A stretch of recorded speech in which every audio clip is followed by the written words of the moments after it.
आपके लिए ये भेंट लेकर आई हूँ। कंप्यूटर जी दिखाइए तो प्लीज। तो मेरा पहला सवाल आपसे, प्रधानमंत्री ने बीती शाम अपने भाषण में कहा कि कथित सेक्युलरों का नकाब उतर गया है इस चुनाव में, सही कहा? नहीं, शायद प्रधानमंत्री अपनी बात कर रहे थे, क्योंकि 300 से ज्यादा उनके मेंबर ऑफ पार्लियामेंट जीत कर आए, उसमें एक भी मुसलमान नहीं है।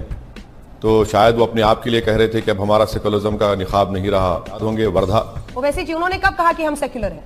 अच्छा, तो वो सेकुलर नहीं है। मैं समझ रहा था कि हिंदुस्तान के प्रधानमंत्री हैं, हिंदुस्तान के संविधान पर उन्होंने ओथ लिया है जिसमें लफ्ज सेकुलर प्रियम्बल में लिखा हुआ है। अगर वो नहीं मानते तो बहुत अच्छा है। आप आज इंकशाफ हो रहा है, आपकी बात से मालूम हो रहा है कि प्रधानमंत्री कभी सेकुलर थे ना कभी रहेंगे। मेरा मुंह निकल गई। मैं दूसरे नजरिए वाला सवाल रख रही हूँ, मुझे ऐसा लग रहा है कि आप नजरअंदाज कर रहे हैं। मैं सिर्फ सवाल रख रही हूँ सर। नहीं मैडम, आप देखिए, मेरी आपसे बड़ी अदबन गुजारिश है कि आप बीजेपी के स्पोक्सपर्सन की तरह कह रही हैं। मुझे आप सवाल करिए, मैं रात भर बैठने को तैयार हूँ। तकलीफ अगर आपको हो रही है तो इससे आप अपने आप को एक्सपोज कर रही हैं कि आप बीजेपी को चाहती हैं। मजमून भाप लेते हैं लिफाफा देख के, या ना लिफाफा ना खत, और मजमून पे चल रही है धड़ाधड़ बयान। नहीं ऐसा नहीं है। नहीं एक सेकंड सुधांशु जी, मॉडल तो ये है ना असम का एनआरसी और सीए। एक मिनट सर, ये बताइए, आपने 2003 के रूल्स पढ़े? It was at this moment that he knew he fucked up. ये फंस गया। आपने पढ़े 2003 के रूल्स सिटीजनशिप के? अरे बाप रे, ये तो धोती खोल रहा है। आपने पढ़े नहीं पढ़े? हाँ बिल्कुल पढ़े। अच्छा, तो ये बताइए रूल 4 क्या है? उसमें सिटीजनशिप अमेंड करके देने की बात कही गई। नहीं, गलत कह रहे हैं आप। रूल 4.3 आप नहीं पढ़े सर। मैं आपको रिक्वेस्ट कर रहा हूँ, आप पढ़े लिखे आदमी है बीजेपी में, मैं आपको सबसे काबिल पढ़ा लिखा मानता हूँ। अगर आप ही नहीं पढ़े हैं तो कोई नहीं पढ़ा होगा। वक्त थे, आज मजलूम हो गए, क्योंकि सेकुलरिज्म के जाल में ऐसे फंसे कि उलझलूल हो गए।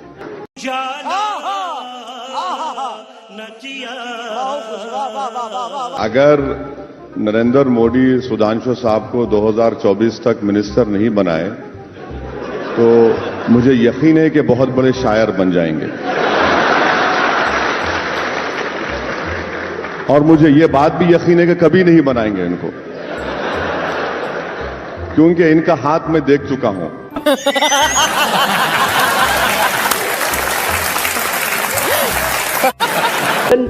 Political scenario, I see him as a neo Jinnah. Neo Jinnah.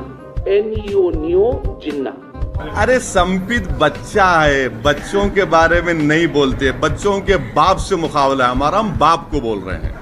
तो संपित बच्चा है, अभी छोड़िए ना। जब बड़े बात करते हैं तो बच्चों को टाई नहीं करना चाहिए। मैं तो कुछ और ही समझ रहा था।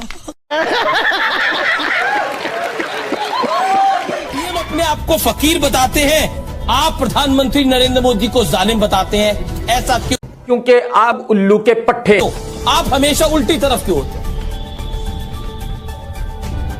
क्योंकि मैं बीजेपी और आरएसएस के खिलाफ हूं, तो जब उनकी मुखालिफत करूंगा तो आपको उल्टी लाइन नजर आएगी।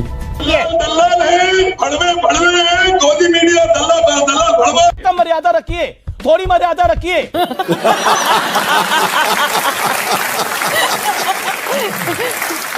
एक सीधी सी बात मुझे बताइए कि आप कुछ महीने कुछ दिन पीछे जा रहे हो वैसे जी, लेकिन आप 2010 का जिक्र नहीं कर रहे। आप तो कहते हैं कि आप कांग्रेस के भी खिलाफ हैं, आप बीजेपी के भी खिलाफ हैं, लेकिन जब कांग्रेस 2010 में एनपीआर लेकर आई थी तब आपने ये विरोध नहीं किया था। जो मनमोहन सिंह के जमाने में एनपीआर हुआ था, क्या उसमें सिटीजनशिप से कनेक्शन किया गया था? क्या उसमें सिटीजनशिप, आपकी और मेरी सिटीजनशिप को वेरीफाई किया जा रहा था? नहीं, अब के बार किया जा रहा है।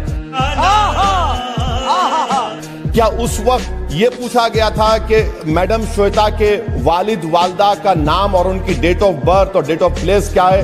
नहीं पूछा गया, अब पूछा जा रहा है। भैया जी आप तो। क्या उस वक्त श्वेता मैडम से पूछा गया था कि आपका मोबाइल नंबर दीजिए, आपका पासपोर्ट दीजिए? क्या वो मैंडेटरी था? अब मैंडेटरी कर दिया गया है। तो यही तो मैं कह रहा हूं, इसमें और उसमें फर्क है। ये फर्क है जो बयान कर रहा हूं। मुझे अपने घर जाना है। मुझे घर जाना है। आपके भाई जो बयान दे जाते हैं, आपसे सफाई मांगी जाती है और उस समय आप जो बयान देते हैं ना, उसके बाद वो पत्थर की लकीर मान ली जाती है। अब गृह मंत्री ने कहा, प्रधानमंत्री ने कहा, नहीं ऐसा नहीं है, बात किसकी मानी जाएगी? अभी मजा आएगा ना भिड़ो। देखिए मैडम, आप मेरे सवालात का जवाब हजम नहीं कर पा रही हैं, इसीलिए आप चले गए मेरे भाई पर। आप डिबेट मेरे भाई पर कर रहे हैं तो उनको बुला लीजिए, मैं चला जाता हूं। अगर आप डिबेट कर रहे हैं कि अमित शाह ने जो कहा वो सच है या झूठ है, तो मैं तैयार हूं। मेरा तो इतना लाइफ खराब हो गया है, इतना लाइफ खराब हो गया है मेरा। मैं आपको मिनिस्ट्री ऑफ होम अफेयर्स के वेबसाइट से कोट करके बता रहा हूं और आप दूसरी जगह चले जा रहे हैं। मैडम, कब तक आप लोग गवर्नमेंट को सपोर्ट करते रहेंगे? मत करिए ना। देखा आपने लापरवाही का नतीजा है।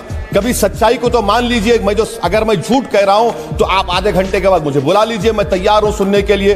मैं तो मिनिस्ट्री ऑफ होम अफेयर्स के वेबसाइट से कोट करके बता रहा हूं आपको डिफरेंस। मैंने नहीं बनाया। कभी झुक के भी बात कर लिया कीजिए। नहीं सर, झुकना मुझसे नहीं होता सर, झुकना नहीं होता। मैं सिर्फ अल्लाह के आगे झुकने वाला हूं।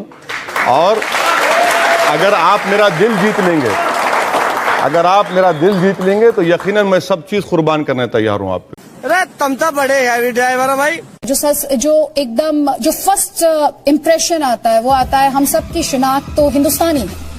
आप हैदराबाद में रहें या अहमदाबाद में रहें, आप गाजियाबाद में रहें या आप इलाहाबाद में रहें। बिल्कुल बिल्कुल बिल्कुल। तो आप ये कहेंगे कि देश के प्रधानमंत्री हैं तो गुजराती नहीं है?